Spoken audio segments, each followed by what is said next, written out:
Hello, I'm Jacob Kipkemei Meto. Today I'm going to talk about education disparities in indigenous communities in Australia. And a brief introduction. Australia is a country characterized by diverse landscape, unique wildlife, and multicultural population. Despite this palatable success, the country grapples with a critical local issue linked to the global education concerns. Australia struggles with educational disparities faced by the indigenous communities, especially the Aboriginals and the Torres Strait Islanders. This issue not only stifles individual prospects, but also affects the global concern about the access to quality education. So what is the local issue? The local issue is that indigenous communities in Australia face more educational disparities than their non-Aboriginal, non-indigenous counterparts.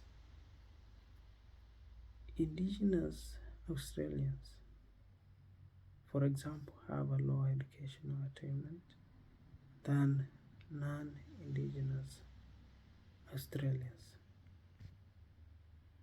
And this has been proven over time. For example, in 2021, there is a research that was conducted, and it showed that only 40% of the indigenous Australians completed year 12, while 64% of non-indigenous Australians completed the level.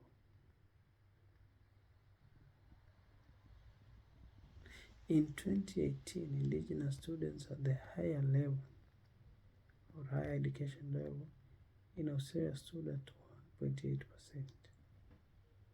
These disparities not only affect the access, but also the quality of the educational outcome. So what are some of the reasons for these disparities? One of them is historical factors. So what are some of the historical factors that led to these disparities? One of them is colonial legacy. European colonization displaced indigenous communities from their land by uprooting them of their established educational practices. Two, you have the forced assimilation. European colonization imposed a Western style of education on these communities, which disrupted their traditional educational system. Three, we have the stolen generations. Colonialists systematically removed indigenous children from the community, hence affecting their continuity of the cultural education. And lastly, you have the cultural disconnection.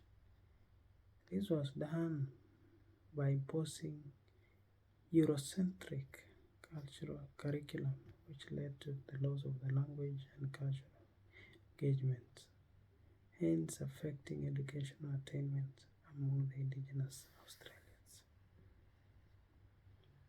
Two is the socio-economic disadvantage of disparities. What led to, or what are some of the socio-economic disadvantage of disparities? One is higher levels of poverty. Indigenous communities frequently faced elevated levels of poverty, creating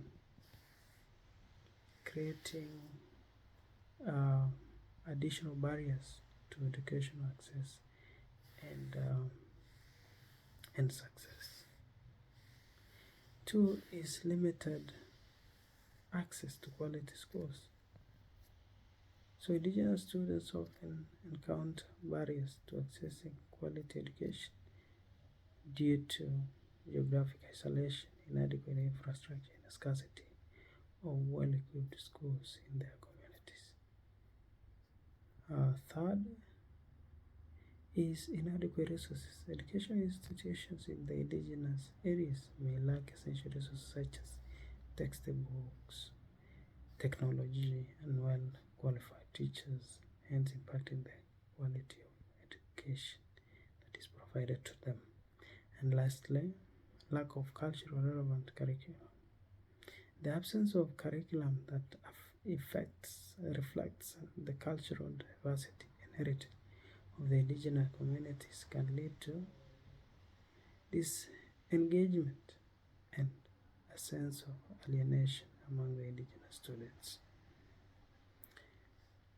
The other thing is on cultural and linguistic diversity, which has been caused by the disparities. What are some of the cultural and linguistic diversities? One is incredible diversity. Australians indigenous communities comprises of hundreds of distinct cultural and language groups, each with its unique heritage and tradition. 2, we have challenges in education. Providing culturally relevant and linguistically appropriate education becomes challenging. Why? Because of the vast diversity within the indigenous communities. And third, tailoring education. A one-size-fits-all approach is inadequate. Why? Because education must be tailored to the unique needs, languages, and cultural nuances of each community. What are some of the global educational concerns? Global educational concerns, one of them is interconnection. Interconnection, not an isolated issue. This is the first area to talk about. Educational disparities in indigenous communities are interconnected with global concerns about educational equity. 2 is the fundamental human right. Education is a fundamental human right. When any group faces systematic barriers, it raises global ethical and moral concerns. Third is global emphasis on equity. Apart from interconnection, we have the UN SDGs and educational equity. And when you talk about the UN SDGs and education equity, you talk about the global commitment. The United Nations and SDGs emphasizes the importance of achieving inclusive and quality education for all. Inclusivity and diversity is another thing. SDG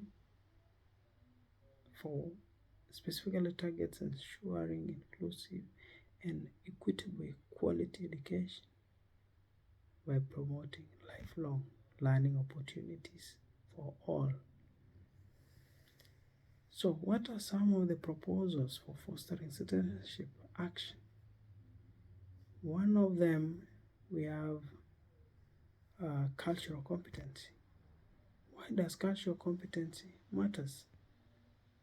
So understanding and respecting the diverse cultures and languages of indigenous communities is essential for fostering inclusive and equitable education.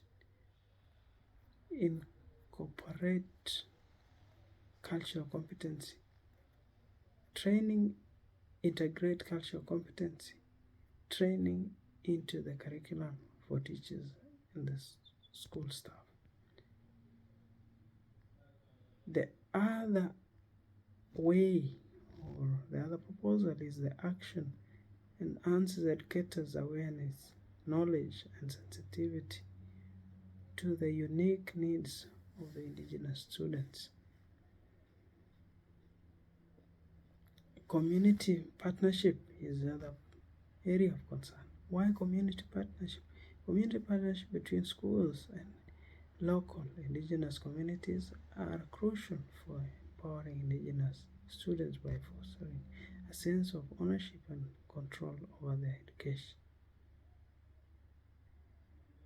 Then we have mentoring and support programs.